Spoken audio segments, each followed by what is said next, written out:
नमस्कार friend, destination IAS के YouTube platform पर आपका स्वागत है।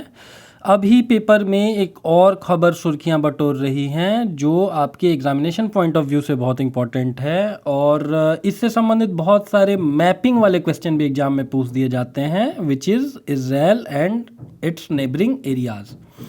तो एक खबर है कि इज़राइल का गाजा से फ़लस्तीनियों को निकालने का बड़ा प्लान। अब चूंकि यूनाइटेड स्टेट्स ऑफ अमेरिका में डोनाल्ड ट्रंप साहब की सरकार बन चुकी है और रिपब्लिक पार्टी से आने के कारण उनको हार्डकोर राइट विंगर माना जाता है। इज़राइल और अमेरिका के मध्य संबंध भी बहुत अच्छे हैं, तो अब इज़राइल थोड़ा फ्रंट फुट पे जा रहा है और हार्श एक्शन लेकर के गाजा से फ़लस्तीनियों को निकालने की बात कर रहा है ताकि वहाँ की डेमोग्राफी में अपने सुटेबल वो चेंजेस करे और फिर उस पूरे इलाके के ऊपर उसका आधिपत्य हो सके।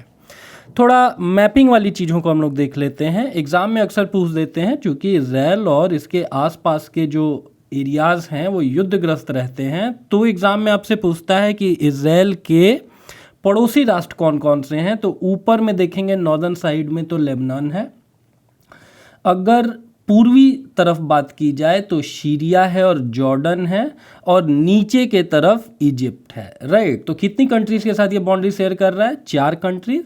वहीं पर देखेंगे कि इसके वेस्टर्न साइड में भूमध्य सागर है और गोलन हाइट्स जो जगह है इसको लेकर के सीरिया के साथ इसका विवाद है। और गाजा इससे पहले 1967 के 6 डेज वॉर के पहले इजिप्ट के आधिपत्य में था, जिसको फिर इस युद्ध के बाद इज़राइल ने अपने अधीन कर लिया। ठीक है।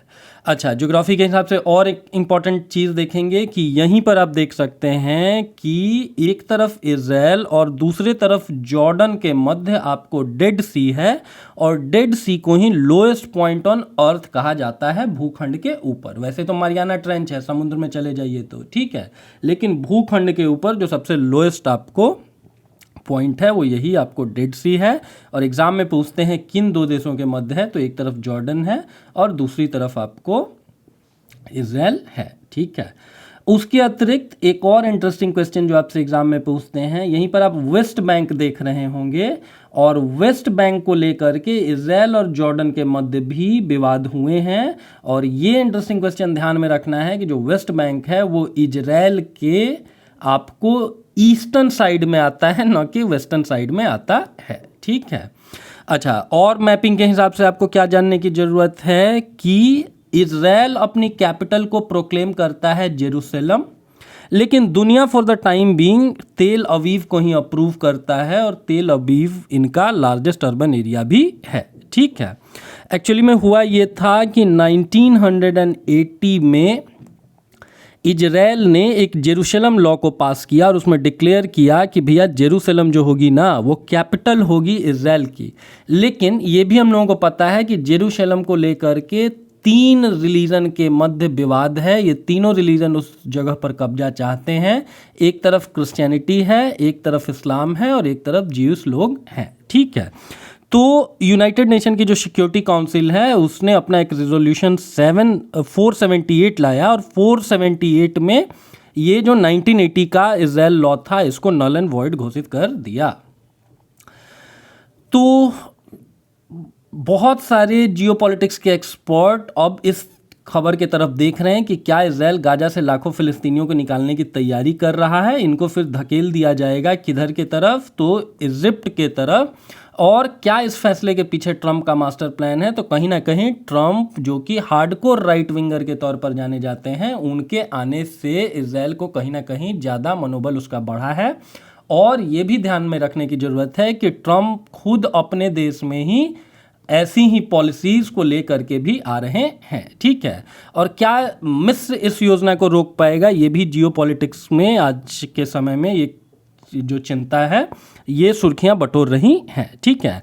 वैसे तो ऑर्गेनाइजेशन ऑफ इस्लामिक कोऑपरेशन, जिसकी स्थापना 1969 में की गई है और इसका मुख्यालय है जेद्दा, तो ऑर्गेनाइजेशन ऑफ इस्लामिक कोऑपरेशन, जो कि मुस्लिम कंट्रियों का एक जियोपॉलिटिकल ऑर्गेनाइजेशन है, वो हमेशा आपको इजराइल के एंटी रहता है। लेकिन इजराइल चूंकि आपको डिफेंस के फ्रंट पर इतना स्ट्रांग है और अगर उसको अमेरिका की बैकिंग भी मिल जाएगी तो इस बात की संभावना कम है कि मिस्र भैया आपको इस पूरी योजना को रोक पाएगा। और कहीं ना कहीं अब माना जा रहा है कि बड़े पैमाने पर फिलिस्तीनियों को आपको साउदर्न एरियाज़ के तरफ, दैट मीन्स कि आपको इजिप्ट के तरफ ढकेल दिया जाएगा। ठीक है, खुद इजराइल के रक्षा मंत्री कार्टर्स का आपको एक आदेश सुर्खियां बटोर रहा है, जिसमें बोला है उन्होंने कि गाजा से बड़े पैमाने पर फ़लस्तीनियों को निकाल दिया जाएगा और इसके लिए जो भी पॉसिबल रूट होगा उसको यूज़ करेंगे, बीट स्थल मार्ग, बीट समुद्री मार्ग और बीट हवाई मार्ग।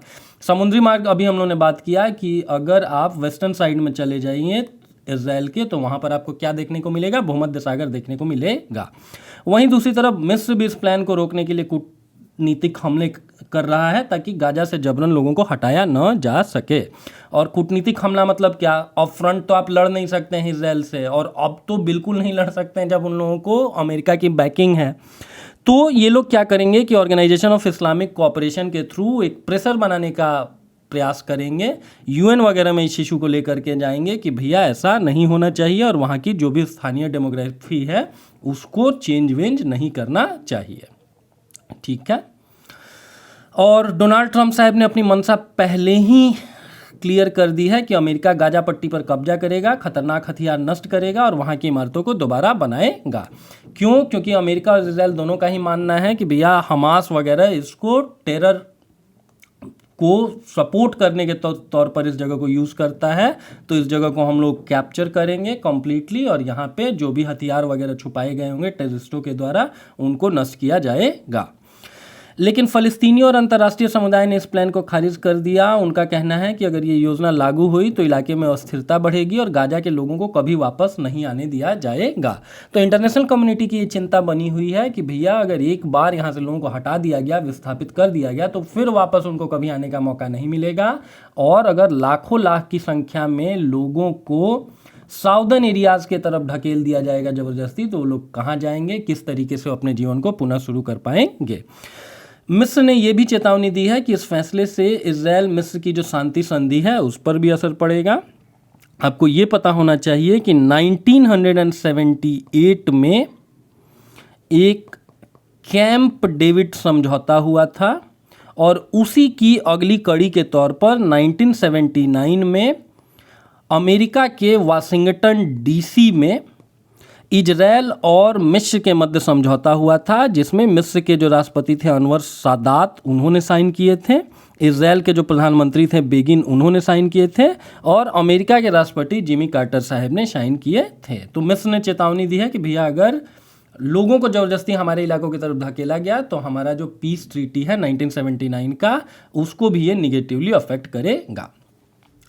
और न्यूयॉर्क में एक ह्यूमन राइट को प्रोटेक्ट करने वाला एक एनजीओ है ह्यूमन राइट वॉच, और उस जैसे कई अन्य संगठन मानते हैं कि अगर ट्रंप का ये प्रस्ताव लागू हुआ तो यह जातीय सफाया यानी इथनिकल क्लिनजिंग के जैसा होगा। ऐसा लगेगा कि फ़लस्तीनियों को जानबूझ करके मरने के लिए साउथ के तरफ ढकेला जा रहा है। ठीक है, तो ऐसे में ये क्वेश्चन उठना वाजिब बनता है कि क्या फ़लस्तीनियों को दबाने की साजिश की जा रही है या लॉन्गर टर्म्स को लेकर के ये एक शांति योजना है। ठीक है, और इजराइल बोल रहा है कि भैया ये स्वैच्छिक पलायन होगा और इसके लिए कोई बहुत जोर ज़बरदस्ती का प्रयास नहीं किया जाएगा। तो ये एक बड़ी इंपॉर्टेंट सी खबर थी आईआर के लिए। इससे रिलेटेड जो भी हम लोगों ने ज्योग्राफी के मैप के क्वेश्चन देखें वो अपने आप में बड़े इंटरेस्टिंग हैं। ठीक है, किसी ना किसी एक एग्ज़ाम में आपसे एक आध क्वेश्चन जरूर पूछ लिया जाता है। तो इस पूरे वीडियो, इस पूरी संकल्पना से संबंधित अभी भी आपके मन में कोई प्रश्न कौध रहा है तो उसको आप पूछेंगे हमसे, आप कमेंट करके पूछ सकते हैं। इसके अतिरिक्त जो भी फैक्चुअल चीज़ें हम आपको बताएं ये सब एग्ज़ाम में पूछते रहते हैं कि भैया 6 डेज़ वॉर किस ईयर का है, तो 1967। तो इन सारे पीटी ओरिएंटेड जो भी फैक्चुअल चीज़ें हैं उनको भी आप एक जगह नोट डाउन करेंगे। मिलते हैं ऐसे ही किसी इंटरेस्टिंग वीडियो में। वीडियो देखने के लिए आपका हार्दिक धन्यवाद।